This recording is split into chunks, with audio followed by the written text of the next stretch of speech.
قرآن مجید نے ارشاد فرمایا الا بذکراللہ تطمئن القلوب، فرمایا خبردار ہو جاؤ، اللہ کے ذکر میں ہی دلوں کا اطمینان ہے، اللہ کے ذکر میں دلوں کا چین ہے۔ لوگ بہت سارا مال، بہت ساری دولت، بہت ساری عقل اور بہت سارا شعور ہونے کے باوجود بے سکون ہیں۔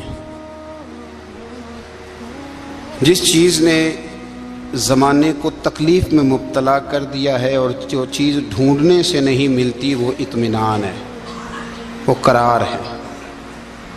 لوگ بھیک مانگتے ہیں، منت کرتے ہیں، دہائی دیتے ہیں کہ کہیں سے سکون کی دولت مل جائے، لیکن وہ میسر نہیں آ رہی۔ بڑے بڑے لوگ ہیں، اور میں عرض کر چکا ہوں کہ مالدار بھی ہیں اور عقل مند بھی ہیں، باشعور ہیں، پڑھے لکھے ہیں، پر قلبی سکون، راحت، اطمینان، چین انہیں میسر نہیں آ رہا۔ راتیں جاگ کر گزر جاتی ہیں، دن آزمائش میں بیت جاتا ہے۔ وہ کبھی اس کے لیے ٹھنڈے علاقوں کا سفر کرتے ہیں، کبھی دوستوں کی مجلسوں میں جا کر کے بیٹھتے ہیں، کبھی گھر سے دور اکیلے میں تنہائی میں وقت گزارنے کی کوشش کرتے ہیں، لیکن دولت سکون ناپید ہوتی ہے، میسر نہیں آتی۔ عرش کا رب فرماتا ہے کیوں تو بھٹکتا پھرتا ہے، کیوں دائیں بائیں جاتا ہے، چپ کر کے مسجد آ جا اور لوگوں سے بچ کے تنہائی میں میرا ذکر کر۔ اللہ ملے گا کیا؟ فرمایا اعلیٰ بذکر اللہ تطمئن القلوب، میں تیرے بے چین دل کو چین عطا کر دوں گا۔ وہ تیرا تڑپتا اور پھڑکتا ہوا مزاج، اسے میں سکون کی دولت دوں گا۔ یہ تجھے کہیں اور نہیں ملے گا، یہ میری یاد میں ملے گا۔ یہ چین، قرار، سکون تجھے یہیں میسر آئے گا۔ اطمینان قلبی زندگی کا حسن ہے بھائی، دولت سکون اصل ہے۔ بڑے ٹھنڈے کمرے میں کچھ لوگوں کو نیند نہیں آتی، اور دادا صاحب رحمۃ اللہ علیہ آپ جائیں تو دونوں سڑکوں کے بیچ جو فٹ پاتھ ہے نا، اس پہ بھی کچھ لوگ سوئے ہوتے ہیں۔ ادھر سے بھی گاڑیاں گزرتی ہیں، ادھر سے بھی گاڑیاں گزرتی ہیں، لیکن بس نیند ہے نا، اللہ کا فضل ہے، اس نے دے دی ہے، آنے والوں کو آ گئی ہے۔ اطمینان قلبی، میرا معاشرہ بے سکون ہے، بے قرار ہے۔ مجھے کچھ لوگ کہتے ہیں جی میں آج کل بڑا بور ہو رہا ہوں، تو میں کہتا ہوں یار ہمیں تو ٹائم ہی نہیں ملا آج تک بور ہونے کا، نہیں وقت ہی نہیں اتنا میسر آیا، کون سا ٹائم نکالے جس میں بندہ بور ہو؟ وہ تو ہے کہ انسان کچھ فارغ ہو، کہیں اس کے پاس گنجائش ہو تو بور بھی ہو لے۔ کیسے بور ہو لیتے ہو؟ یہ کیا ہوتا ہے بور ہونا؟ زندگی میں اتنا وقت ہی کہاں ہے کہ انسان بور ہوتا پھرے اور یہ تصور بناتا پھرے کہ میں بڑی آزمائش میں ہوں، تو میں بڑے بور ہو رہا ہوں، تو میں بڑی تکلیف میں ہوں۔ تو وقت بہت زیادہ ہے ہمارے پاس، لایانی کاموں میں ضائع بڑا ہوتا ہے، تو ہم بور ہوتے ہیں، پریشان ہوتے ہیں۔ اللہ فرماتے ہیں یہ جو میری یاد ہے نا، لیکن اس کا بھی ایک طریقہ ہے یاد کا، اس طریقے سے اگر میرے رسول کریم علیہ السلام نے فرمایا اللہ کا ذکر اس طرح کرنا کہ دیکھنے والا تمہیں دیوانہ سمجھے، لوگ سمجھیں کہ کوئی مجنون ہے، کوئی جنونی ہے، کوئی پاگل ہے۔ یہاں اللہ تعالیٰ معاف کرے، آپ ذکر کی مجلس چھیڑیں، آپ نعت شریف کی مجلس چھیڑیں تو بہت سارے لوگ پروفیسر بن جاتے ہیں، وہ ساری نہیں ہلاتے، ان کی زبان ہی حرکت میں نہیں آتی۔ حالانکہ رب کریم کا ذکر اس طرح کرو کہ دیکھنے والا تمہیں دیوانہ سمجھے، کہیں اور کھونے کی ضرورت ہی نہیں۔ میرے حبیب گویا ہمیں فرماتے ہیں تو رب کے ذکر میں اس طرح کھو جا کہ تجھے دنیا کا خیال ہی نہ رہے، تجھے پھر دنیا کی ہوش نہ رہے۔ لیکن اگر نماز میں بھی خیال غیر آئے، ذکر میں بھی توجہ کہیں اور ہو، زندگی میں وہ عجیب لمحہ تھا، وہ میرے ساتھ تھا اور میں تنہا تھا۔ اگر ماحول یہ ہو کہ آپ کہیں جسم کے ساتھ تو موجود ہوں، روح موجود نہ ہو، تو پھر لذت ذکر بھی میسر نہیں آتی، پھر کیف نہیں حاصل ہوتا۔ یاد رکھیں کہ اس طرح کھو کے رب کی یاد کہاں سے کیف آئے؟ الجھ ہی بڑا گئے ہیں، وہ مستی، وہ سرور، وہ کیف جو اللہ کے ذکر میں ہوتا تھا، جو کبھی مرشد کامل کے سامنے بیٹھ کر لوگ اللہ اللہ کرتے تھے تو لگتا یہ تھا کہ یہ یہاں ہیں ہی نہیں، یہ تو کہیں اور چلے گئے ہیں، یہاں موجود ہی نہیں۔ لیکن اب وہ موج نہیں، وہ شوق نہیں، وہ درد نہیں، وہ زیر نہیں۔ اقبال تڑپ کے کہا کرتے تھے خیرت کی گتھیاں سلجھا چکا ہوں، یا رب مجھے صاحب جنوں کر دے، اللہ مہربانی فرما، وہ کیفیت دے، وہ سرور دے۔ زندگی میں اگر اطمینان چاہتے ہو تو کبھی کبھی سب کچھ بھول کے نا تو مست ہو جایا کرو رب کی یاد میں۔ کبھی کبھی چھوڑ دیں دنیا، چھوڑیں یار موبائل، کسی وقت کرے اس کو بند، چھوڑے اس بات کا خیال کہ فلانے نے سلوٹ کیا ہے کہ نہیں کی، چھوڑے۔ حضرت باجزید بستامی رحمت اللہ تعالیٰ علیہ فرماتے ہیں میں نے اعتکاف کبھی اپنی مسجد میں نہیں کیا، یہ کہ سارے ہی ہاتھ چومنے والے، سارے ہی پیار کرنے والے۔ فرماتے میں جب اعتکاف کرتا تھا تو میں بستام سے دور نکل جاتا تھا جہاں کوئی مجھے جاننے والا نہ ہو۔ اٹھ بلیا چلو تھے وسیے جتھے وس دینی سارے یننے، نہ کوئی ساڈی ذات پچھانے تے نہ کوئی سانو مننے، چل ادھر چلیں۔ اٹھ بلیا چلو تھے وسیے جتھے وس دینی سارے ہی اننے، نہ کوئی ساڈی ذات پچھانے تے نہ کوئی سانو۔ اتنا شوق ہے سلوٹ کرانے کا، اتنا شوق ہے تعارف کرانے کا، اتنا شوق ہے اپنا بتانے کا، تو یہ چیز غلبہ کر جاتی ہے، پھر نام رہ جاتا ہے، روح نہیں رہتی، پھر وجود رہ جاتا ہے، پھر باطن کی کیفیت نہیں رہتی۔ خدا را اپنے آپ کو بے چین نہ کرو، بے قرار نہ کرو، بے سکون نہ کرو، رب کی یاد میں آ جاؤ، درود و سلام میں آ جاؤ، نعت کے حسن میں آؤ، تلاوت کی دنیا میں آؤ، سجدوں کے نور میں آؤ، آؤ کبھی کھول کے دل مسجد کی صفائیاں کریں، آؤ نہ کبھی کوئی بوڑھا دادی نانی دادا ان کے پاس بیٹھ کے پیر دبا کے اللہ کو راضی کریں۔ یہ کیف والی جگہ ہیں، یہ سرور والی جگہ۔ اتنی بے چین ہماری زندگی ہے، بے قرار ہے، تڑپتے ہوئے لوگ، لڑتے ہوئے لوگ، ایسے لگتا ہے اب یہ ایک دوسرے کا گریبان تھام لیں گے، بے قرار بے چین۔ کسی کو انتظار کا کہا جائے نا کہ 10-20 منٹ کسی کا انتظار کرو تو بعض لوگ مجھے ایسے لگتا ہے جیسے یہ ان کا کلیجہ پھٹ جائے گا، ڈاکٹر کے انتظار میں بیٹھے ہیں تو بڑے پریشان ہیں۔ کسی کو ملنے گئے ہیں کو آدھا گھنٹہ بیٹھنا پڑ گیا تو بڑی دقت میں ہیں۔ اپنے آپ کو سکون دیں۔ آپ یقین کریں بڑا مزہ آتا ہے کبھی کسی کا انتظار کرنا پڑے تو 2-4 تسبیح درود شریف پڑھی جاتی ہے، یعنی ذوق بن جاتا ہے کہ چلو اللہ نے موقع دیا ہے کوئی سرکار کو یاد کر لیں، تنہائی مل گئی۔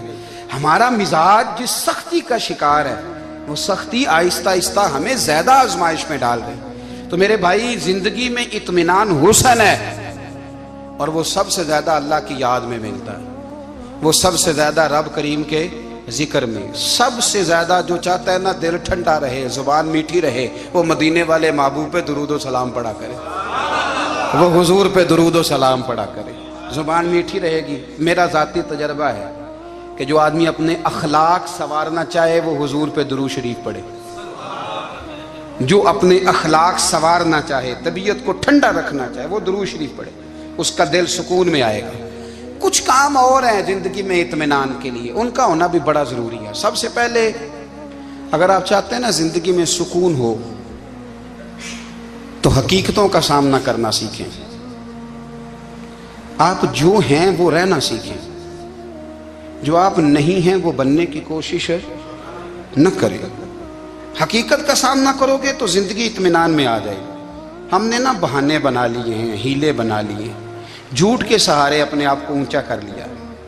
ایک آدمی سے کہا جاتا ہے تو رشوت نہ لے، تو کہتا ہے میں غریبوں سے نہیں لیتا۔ تو میرا سوال یہ ہے کہ امیروں کا حساب لینے کی اللہ نے تیری ڈیوٹی لگائی ہے، تیرے ذمہ لگایا ہے کہ تو امیروں کا حساب کر، تمہیں کیا ضرورت پڑی ہے؟ ہم نا بہانہ کرتے ہیں، رشوت لینے والے کا الگ بہانہ ہے اور سفارش والے کا الگ بہانہ ہے۔ حقیقت کا سامنا کریں، حقیقت کا، جو میرے ذمہ داریاں ہیں وہ میں نے پوری کرنی، جو آپ کی ذمہ داریاں ہیں وہ آپ جان نہ چھڑائیں، حقیقت پسند بنیں۔ میرے رسول کریم، پھر پڑھیے درود شریف صلی اللہ تعالی علیہ وسلم۔ حضور صلی اللہ علیہ وسلم نے فرمایا کہ میری بیٹی سیدہ فاطمہ الزہرا رضی اللہ تعالی عنہا صرف جنتی نہیں، جنتی عورتوں کی سردار ہے۔ لیکن حضور نے یہ بھی فرمایا کہ فاطمہ یہ خیال رکھنا اگر اللہ نے حساب پوچھا تو حساب تم نے خود دینا ہے. نہیں، حقیقت کی طرف توجہ کرائی حضور نے. وہ صرف جنتی نہیں، جنتی عورتوں کی سردار ہیں، پر حقیقت کی جانب توجہ. میں حقیقت یہ ہے کہ اگر مالک نے حساب پوچھا تو اس کی تیاری بھی کرنی ہے. دیکھیں نا، ہمیں کچھ یقین نہیں، اللہ معاف کرے کہ ہمارا حساب کیسا ہوگا، لیکن کتنے آزاد ہیں.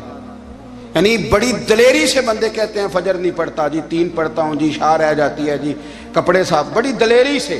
اور سیدہ فاطمہ الزہرا نے ساری رات مصلی باز رکھا ہے، حالانکہ انہیں یقین تھا کہ رب مجھے بغیر حساب کتاب جنت دے گا.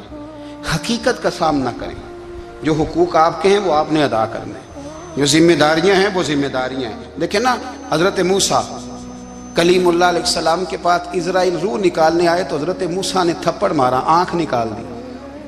واپس گئے، اللہ انہوں نے تو جلال فرمایا ہے، کہا موسیٰ علیہ السلام سے کہیے بیل کی پشت پر ہاتھ رکھیں، جتنے بال ان کے دستے مبارک کے نیچے آئیں گے اتنے 1000 سال ان کی عمر بڑھا دی جائے گی. یعنی میرے کان میں کوئی بتا دے کہ جناب 60 سال بڑھ گئی، کیا آپ کے کان میں کوئی کہہ دے تو خوشی ہوتی ہے کہ نہیں؟ لیکن یہ حقیقت پسندی نہیں، اس لیے کہ 60 بھی گزر جائیں گے، 70 بھی، یہ حقیقت نہیں. حضرت موسیٰ کلیم، چلے میں مثال دیتا ہوں، سمجھ لے 10 بال، حالانکہ بہت زیادہ آتے ہوں گے، 10 بال اگر حضرت موسیٰ کے ہاتھ کے نیچے آئے تو 10,000 سال تو عمر بڑھ گئی نا. 10 یعنی 10 سال نہیں، 10 نہیں، 10 بہت زیادہ تھی نا. تو حضرت موسیٰ کلیم اللہ علیہ السلام سے آ کے عرض کیا گیا، حضور بیل کی پشت پر ہاتھ رکھیں، جتنے آپ کے ہاتھ کے نیچے بال آئیں گے اتنے 1000 سال عمر بڑھ جائے گی. تو حضرت موسیٰ نے حقیقت پسندی والی بات کی. فرمایا پھر کیا ہوگا؟ 10,000 سال کے بعد پھر کیا ہوگا؟ کہا حضور جانا تو پھر بھی ہے. فرمایا پھر ابھی چلتے ہیں. اگر جانا ہے نا، جانا ہے تو پھر، اگر جانا ہے تو پھر ابھی. اور سجنوں، اگر نماز پڑھنی ہے تو ابھی کیوں نہیں؟ اگر داڑھی رکھنی ہے تو پھر رمضان کا انتظار کیوں کریں؟ ابھی کیوں نہیں؟ اگر سچ بولنا ہے تو پھر، اگر رزق حلال کھانا ہے تو پھر انتظار کا ہے. حقیقت ہوتی ہے، بہانہ ہوتا ہے. حقیقت چھپ نہیں سکتی بناوٹ کے اصولوں سے، کیونکہ خوشبو آ نہیں سکتی کبھی کاغذ کے پھولوں سے. یہ بات یاد رکھیں. اگر جانا ہے تو حضرت کلیم فرمانے لگے پھر 10,000 سال کے بعد بھی جانا ہے تو آج بھی. ہمیں بے قراری زندگی میں اس لیے کہ ہم حقیقت پسند نہیں، ہم بہانوں میں، ہم ہواؤں میں جیتے ہیں، ہواؤں میں، خیالات میں زندگی گزارتے ہیں. بڑا ٹائم پڑا ہے. مثلاً کتنا میرے رسول کریم صلی اللہ تعالیٰ علیہ وآلہ وسلم نے ایک دن صحابہ سے فرمایا تمہیں حیا نہیں آتی؟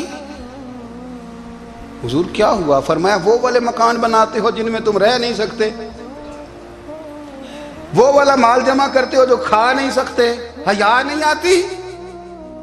عرض کی حضور حکم کریں. تو محبوب فرمانے لگے جوتے کا ایک تسمہ بند کرتا ہوں تو سوچتا ہوں دوسرا بند کرنے سے پہلے موت آ جائے گی.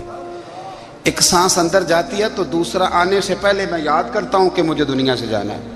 تمہیں حیا نہیں آتی؟ وہ مکان بناتے ہو جن میں رہ ہی نہیں سکتے، وہ مال جمع کرتے ہو جو کھا. حقیقت پسند نہیں بھائی. ہم بہت سارے لوگ ہیں بڑی باتیں سناتے ہیں، بڑی. میں کہتا ہوں اصل میں نا زیادہ باتیں سنا کے نا بیچارہ اپنے آپ کو مطمئن کرنا چاہتا ہے. اصل بات یہ ہے کہ اندر سے نا ہلا ہوا ہے، کچھ بھی نہیں. بڑا زیادہ ہنستا ہے اور مجھے لگتا ہے کہ کوئی گہرا زخم چھپا رہا ہے. اس لیے ملمہ سازی. حقیقت پسند بنو، حقیقت پسند. یاد رکھنا، من ترک صلاۃ متعمدا فقد کفر. میرے رسول نے حقیقت بیان کی. فرمایا جس نے ایک نماز بھی جان بوجھ کے چھوڑی اس نے رب کے رب ہونے کا انکار کیا، اس نے کفران نعمت کیا. یہ حقیقت ہے. کوئی کلیریفیکیشن نہیں، کوئی وضاحت نہیں. جو نماز نہیں پڑھتا، جھوٹ بولتا ہے، غلط بیانی کرتا ہے. جو شخص رزق حرام کما کے کہتا ہے کہ اس کے بغیر گزارا نہیں چلتا، وہ جھوٹ بولتا ہے. اس لیے کہ رب فرماتا ہے جب تجھے پیدا کیا ہے تو تیرا رزق میرے ذمہ ہے. اللہ فرماتا ہے کہ لا یکلف اللہ نفسا الا وسعها، میں کسی پر وہ بوجھ نہیں ڈالتا جو اٹھا نہ سکے. نماز فرض کیا، اس کا مطلب ہے ہم پڑھنے کے قابل ہیں.